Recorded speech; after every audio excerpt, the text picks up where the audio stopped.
तो भारतीय बाजारों के लिए अगर आज का दिन देखा जाए तो मोर और लेस एक रेंज के अंदर ही कामकाज होता हुआ दिखाई पड़ा। बिल्कुल फ्लैट साइड में मार्केट्स कहीं बंद हुए और ओवरऑल बाजार की जो सिचुएशन थी वो भी रेंज के अंदर ही ट्रेड करते हुए दिखाई पड़ी।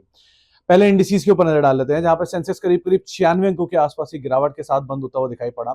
निफ्टी जो कि 36 अंकों के आसपास के ड्रॉप में बंद हुआ, फ्लैट टू नेगेटिव साइड पर रहा। निफ्टी बैंक 1/4% के आसपास की बढ़त देखने को मिली, 130 अंकों का उछाल रहा। Mid cap index flat to positive रहा और स्मॉल कैप इंडेक्स भी करीब करीब ½ % के आसपास की बढ़त के साथ बंद हुआ। एडवांस डिक्लाइन के लिहाज से करीब 1450 शेयर जो कि तेजी में रहे और 982 शेयर ऐसे जो कि बिकवाली के साथ बंद होते हुए दिखाई पड़े। अब आते जरा इंडिविजुअल स्टॉक स्पेसिफिक स्टोरीज के ऊपर। तो पहले निफ्टी के टॉप गेनर में आज एसबीआई का नाम शुमार था, 3% के आसपास की बढ़त यहां पर देखने को मिली। बीपीसीएल करीब करीब 3% ऊपर रहा। बीईएल रफली 3% का उछाल यहां देखने को मिला। श्रीराम फाइनेंस करीब करीब 2% के उछाल के साथ ये भी बंद हुआ। गिरने वाले शेयरों में बजाज ऑटो 5% के डिक्लाइन के साथ बंद हुआ। हीरो मोटोकॉर्प करीब 3-3.5% के आसपास की गिरावट यहां पर देखने को मिली। बजाज फिनसर्व रफली 3% के आसपास की गिरावट के साथ बंद हुआ और एचसीएल टेक भी 2.5% के डिक्लाइन के साथ कहीं बंद होता हुआ दिखाई पड़ा। इसके अलावा मिड कैप गेनर्स में आज एनएलसी इंडिया करीब 9.5% की तेजी में बंद हुआ। भारत डायनेमिक्स करीब 7% ऊपर रहा। एचपीसीएल जो कि 6% के आसपास की बढ़त यहां पर देखने को मिली और बंधन बैंक भी करीब 5% के आसपास की बढ़त के साथ बंद हुआ। मिड कैप में गिरने वाले शेयरों में सुप्रीम इंडस्ट्रीज में बिकवाली रही। पेटीएम जो कि 4% टूटा, न्यूज फ्लोज का भी इंपैक्ट था। जुबिलेंट फूड 3-3.5% बिकवाली के साथ बंद हुआ और टाटा टेक एक बार फिर से यहां बिकवाली और 3% की गिरावट के साथ बंद होता हुआ दिखाई पड़ा। स्मॉल कैप के बढ़ने वाले शेयरों में ज्योति लैब में अच्छी खरीदारी थी। आरके फोर्जिंग कुछ प्रमोटरी एक्टिविटी भी हुई है यहाँ पर। ब्लू स्टार करीब 5% ऊपर। स्वान एनर्जी का अच्छा कमबैक 5% तेजी के साथ बंद हुआ। गिरने वाले शेयरों में नारायण हृदयालय, वैसे तो उसने आज अपना नया हाई बनाया और उसके बाद profit taking I. 5 star finance 4% नीचे रहा। वेल्सपन इन्वेस्टमेंट 3% नीचे रहा और करूर वैसा बैंक 3% के आसपास बिकवाली यहां पर आते हुए दिखाई पड़ी। एफ&ओ के चढ़ने वाले शेयरों में एचपीसीएल 6% के उछाल के साथ बंद हुआ। बंधन बैंक 5% ऊपर बंद हुआ। सीएससी 4.5% ऊपर बंद हुआ और वरुण बेवरेजेस रफली 4% के आसपास की खरीदारी यहां पर आते हुए दिखाई पड़ी।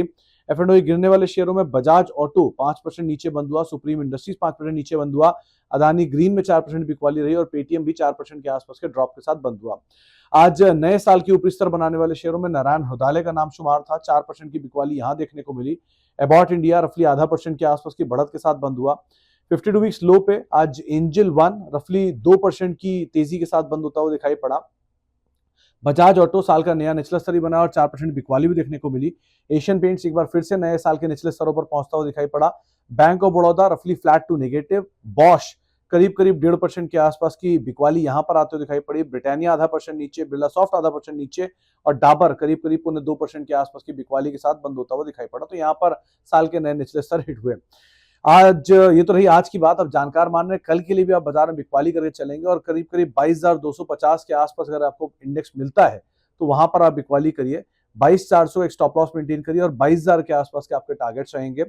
साथ ही साथ बैंक निफ्टी के केस में करीब 48,400 के आसपास आप बिकवाली करके चलेंगे। करीब 48,600 का एक स्टॉप लॉस मेंटेन करेंगे और 48,000 के टारगेट्स के लिए आपको खरीदारी करके चलने की राय, बिकवाली करके चलने की राय बैंक निफ्टी में दी जा रही है। इसके अलावा आप कल के लिए जो इंपॉर्टेंट ट्रिगर है उसमें एक बड़ा ट्रिगर है कोफोर्ज के जो स्टॉक स्प्लिट के ऊपर बोर्ड बैठक है, किस तरह का आउटकम है, क्या उसका इंपैक्ट कल आता है। प्लस 5 मार्च है कल, तो चीन में 2 दिन की सालाना एनपीसी की बैठक की शुरुआत भी हो रही है। किस तरह के आउटकम आते हैं वो एक इंपॉर्टेंट चीज है। टैरिफ को लेकर, रिटेलिटरी टैरिफ को लेकर किस तरह के बयान है वो भी एक इंपॉर्टेंट इवेंट रहेगा। और साथ ही साथ कल है 5 मार्च, तो कल मनी 9 का फ्रीडम समिट मुंबई में होने वाला है, तो वो भी एक बड़ा इवेंट है। इसमें इंडस्ट्री के दिग्गज, मार्केट्स के दिग्गज, म्यूचुअल फंड के दिग्गज, फाइनेंशियल इन्फ्लुएंसर्स के दिग्गज सब मौजूद रहेंगे। तो वो भी आप देखिएगा कल दोपहर 3 बजे से और ताजसान तक उसमें इवेंट है। और इस इवेंट के साथ साथ ये भी बड़ा एक ट्रिगर रहेगा जो कि आपको जिसके ऊपर नजर बना के रखनी होगी।